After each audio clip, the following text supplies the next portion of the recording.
Good afternoon and welcome back to another ironic introduction to another video. Today I want to talk about the Dev Diary updates to the Cavalier difficulty in 2021. As always, there's a link to the forum in the description below if you'd like to read through it yourself. It is written by Bam John and there's some nice stuff here, but really I'm just going to gloss over some of the important bits, mainly the fact that we are getting new nodes. So I'll go through all of the classes and the new nodes we'll see, what's called the support buffs as well. Kind of talking about who I think are some good options and stuff. The major impact here is they're still not revamping or buffing up the rewards. It has been 4 months, and they acknowledge that that's something they know they need to do, and it's something the players are asking for, but we're still not getting it yet. So maybe another 4 months of this. They talk about time investment, and they know that they want to really make it so that players feel like the time invested is fun and they feel rewarded for the time they spend in Cavalier difficulty. And to a degree, I know that changing the nodes up really will help with this, and I am looking forward to the new nodes. That does sound really fun to me. I like some of the new interactions we're going to see, but I'm going to be clear that at base, my issue with the Cavalier difficulty is the rewards. Me and many players, the issue is that the rewards just feel lackluster. Like, it's not about the time I'm spending every month, because to an extent, I'm expecting to spend a certain amount of time clearing monthly content. Like, that's fun. I enjoy that. I want to be spending that time playing this game. It's the fact that even when I spend that time, the rewards are just meh. So maybe 4 months from now. That said, that's really like the lowest point I want to make of this video. The rest I want to be more positive, because no point, crying over spilled milk. Just have hopes or optimistic outlooks on maybe a reward update soon, if not 4 months from now at like the very latest. That's my ideal. So as far as what the new buffs look like for Science, Science attackers are going to get an indefinite passive Fury. So it's return of the attack Furies and the prowesses for damage to make this go faster. And Science will get it every time they remove a poison or are immune to a poison. It's a 20% chance, but essentially when they do that effect, they'll get this big Fury passive that is indefinite. Additionally, when striking the defender or hitting into their block, there will be a 1 in 5 chance that the attacker will get a poison debuff, dealing 100% of the defender's modified attack as direct damage over 10 seconds. So this is where the secondary Science support buff or tactic comes into play, where the Science attackers have 85% poison resistance, as well as whenever they dodge or a well-timed block, they remove poison debuffs and passives.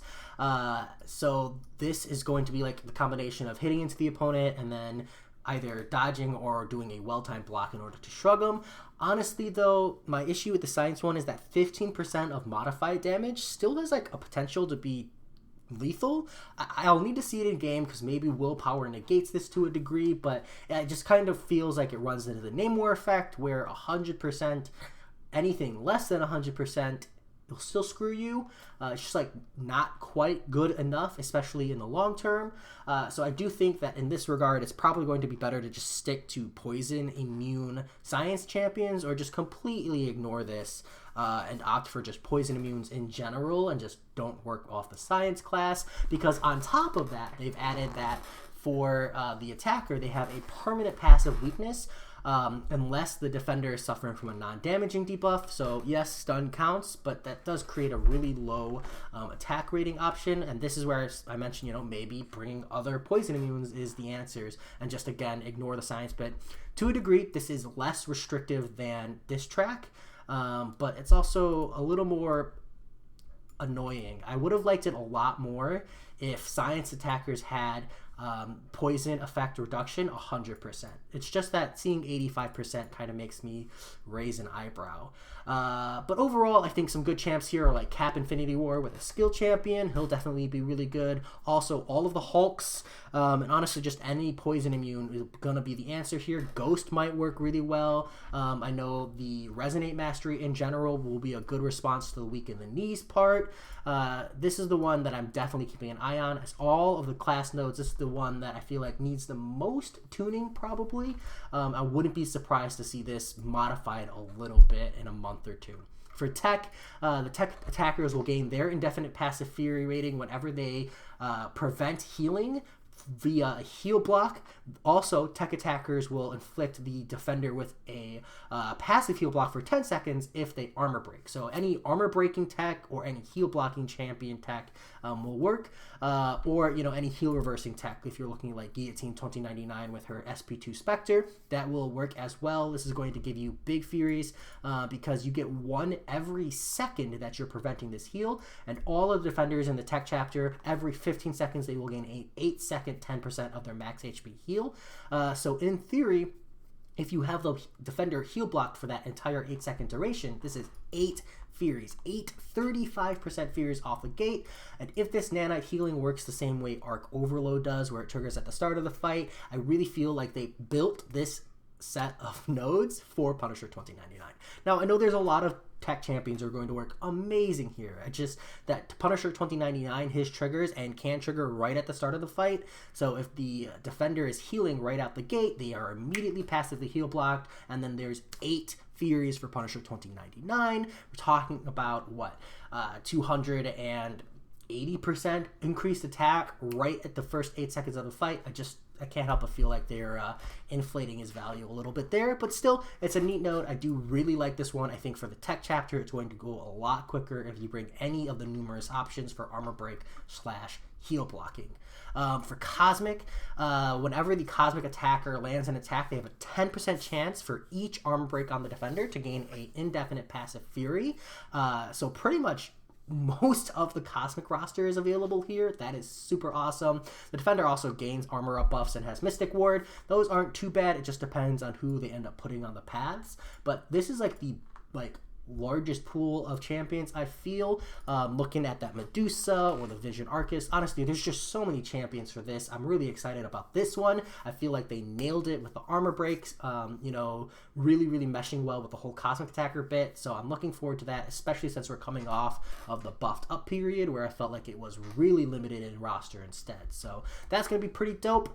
For skill, this one and Science, I think, are the two that I'm looking at with a raised eyebrow the most, because for skill, they have the skill attackers prevent the defender's evade abilities while the defender is suffering from a disorient, incinerate, or shock effect. Additionally, all defenders will have can't touch this, where they have a passive 50% chance to evade, and then whenever an evade is prevented in any other way other than AAR, the attacker or skill attackers will gain their percent passive fury. And for me, just the pool just seems really small. Nick Fury still works, Black Widow Deadly Origins, Elsa should be really good here. And then non-AAR anti-evade, so Killmonger, if you can get the True Strike off, Night Thrasher might be really good. But to be honest, I don't know why they didn't include Bleed here. There are other champions who have access to Incinerate, Shocks, and Disorients. It just doesn't seem potent. It doesn't seem great, so I don't really know. Maybe Moleman here. Like I said, there's a list of good attackers. It just seems weird to me to include a skill interaction here with Incinerate and Shock, but not Bleed, which is skill's most common damage over time effect. I don't know if it's intentional or just an oversight. Either way, this one I'll need to watch. It doesn't really bother me too much. I've got an Elsa and a Black Widow Deadly Origins, but definitely kind of it feels like a miss. Definitely an opportunity to make a lot of really minor Bleed champions feel super effective, especially since Nick Fury is still already going to work because he has access to that Disorient and that access to anti-evade anyways. So I don't feel like they're preventing Nick Fury from being good here. I don't know. Just me. Next up is Mutant. For Mutant, you're looking at a passive healing effect that will also trigger prowess buffs. Triggers base off your prowess buff. So it's 30% base and it goes up to 70% if you have a prowess buff. And then you gain indefinite passive furies every time you gain a regeneration buff. So this is a really cool double benefit. So multi-hit mutants, especially mutants that have a prowess buff. And a good note here is that there is a Captain America Infinity War with specific mutants. I think it's Wolverine, Emma Frost. I'm too lazy to look it up at the moment, but check that one out. That will give you a passive prowess, which means you'll always have that 70% chance to gain the regeneration on your specials. You can use any mutant then. You don't really need to worry about having that prowess buff. And then every time you special, for every hit in it, you're going to be gaining regenerations, and you're also going to be gaining passive furies. So you really, really want to use mutant champions who have high special hit counts. You're going to get free heals and free damage. That's a good time. Just do note that this one does have probably like the tankiest of effects here for the defender, where they have a percentage chance to regenerate 90% of the damage they take over 0.7 seconds. Pretty similar to like Mr. Sinister style healing, where it's just going to be triggering really quick. So you do want like heavy special hitting champions, because as long as you're under the regen buff or passive, then you don't have to worry about this effect. So like X-23, Wolverine, Emma Frost, champions who are triggering the regen a lot, you don't have to worry about. Or you want like good damage over time effects like Archangel and Omega Red, where you just ignore this anyways. Finally is Mystic. In the Mystic, you know, there's really only so much you can do in a class that's like centric around dealing with buffs. So surprise, surprise, when you hit a bar of power, you gain a passive prowess. If you nullify a buff, passive prowess has become permanent. So up to 400% there, and it is a sizable initial prowess, so I appreciate that, because on the previous one, the initial prowesses were like really, really slow to ramp up. And then additionally, the defenders will gain Unstoppable, and they will also become stun immune while unstoppable.